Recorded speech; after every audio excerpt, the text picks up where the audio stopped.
how to buy Arena of Faith token. So this token came under the symbol of ACP. So before we start, this is not financial advice.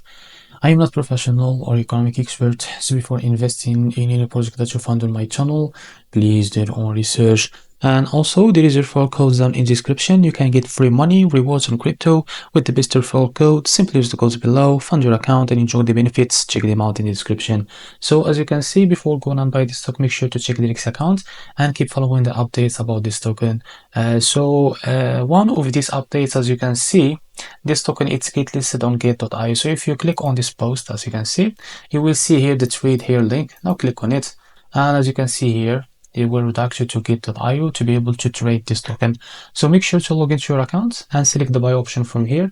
Select the limit, for example, and here set the amount that you want to buy of that token.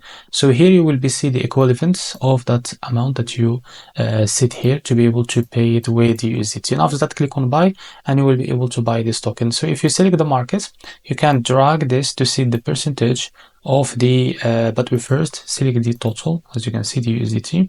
Now set the drag this to set the percentage of USDT that you have on your account that you will be used to buy this token. So as you can see, this token, it will be listed and it will be available to trade by 1 day from now. So this is how to buy ACP token. If you find this very helpful, please like and subscribe. See you next video.